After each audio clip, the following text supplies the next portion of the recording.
Very good evening students. हम जो family अब पढ़ने वाले हैं उसके लिए कुछ सिंबल्स लगते हैं। आज हम उन सिंबल्स की बात करेंगे।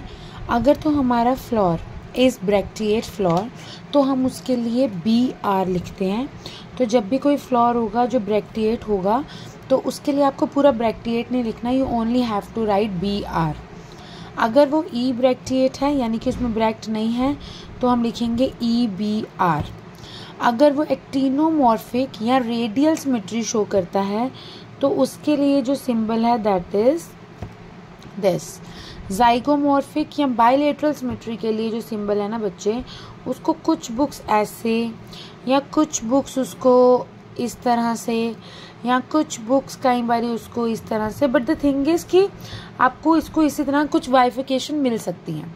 बाइसेक्सुअल फ्लोर जिसमें दोनों मेल और फीमेल एक में ही हैं, उसके लिए जो सिंबल है दैट इज दिस।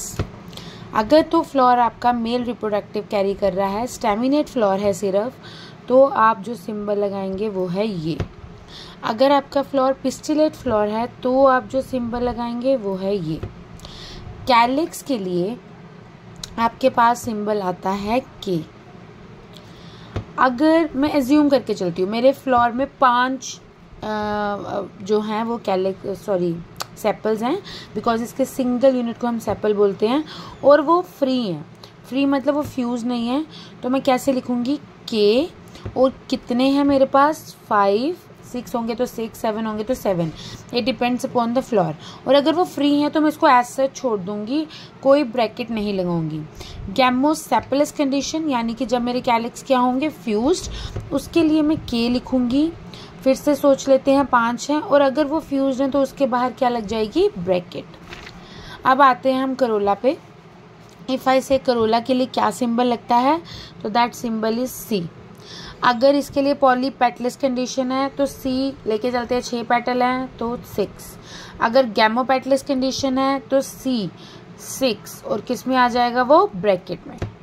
एंड्रोशियम के लिए लगता है बच्चे A। और अगेन अगर तो वो फ्यूज्ड होंगे तो उसके लिए ब्रैकेट में नंबर लिखा जाएगा, अगर फ्यूज नहीं होंगे तो आप नंबर को एज सच छोड़ देंगे। गाइनोशियम के लिए G। अगेन सेम चीज़ जो हमने कैलिक्स और कोरोला के लिए की। बच्चे अगर आपकी ओवरी सुपीरियर है तो आप इसमें G डालेंगे और अपना नंबर लिख देंगे। अपना नंबर लिखेंगे कितनी है और आप लाइन ड्रॉ कर देंगे। अगर आपकी ओवरी इन्फीरियर है तो आप G डाल के उसके ऊपर लाइन डाल देंगे और जितना भी नंबर होगा, जितने भी नंबर आपके कार्पल के होंगे वो यहाँ लिख दोगे। यहाँ पे भी सेम। अगर मैंने यहाँ लिखा नहीं है, क्यों नहीं लिखा, क्योंकि हमने कैलिक्स और कोरोला की जो बात की वो सेम चल रही है इन सब के लिए। अगर आपकी ovary half inferior half superior है, सॉरी नॉट हेयर, आप इसके लिए यहाँ पे डालेंगे सेंटर में ताकि आपको पता चले कि आपकी ओवरी सुपीरियर है या inferior. These are few symbols जो आप यूज़ करते हैं जब आप फ्लोरल फॉर्मूला लिखते हैं। अच्छा बच्चे एक और बात, अगर आपका एंड्रोशियम पेटल्स के साथ अटैच्ड है, मतलब आपकी एपीपेटलस कंडीशन है, तो आप क्या करते हो, देखो K है आपका कैलिक्स, C है आपका करोला, ये आपने सीरियल में लिखने होते हैं। एंड्रोशियम A, गाइनोशियम G, और इनका जो भी नंबर होगा वो आप यहाँ लिख दोगे। अब अगर मेरा जो एंड्रोशियम है वो किसके साथ अटैच्ड है, पेटल्स के साथ, तो मैं ऐसे एरो डालूंगी।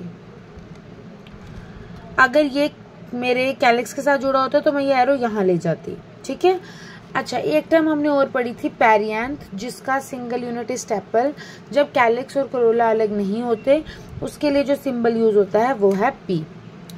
तो ये कुछ ऐसे सिंबल्स हैं जो आपको याद रखने पड़ेंगे ताकि आपको पता चले कि किस हिसाब से आपने जो है वो लिखने होते हैं। I hope it is clear to you.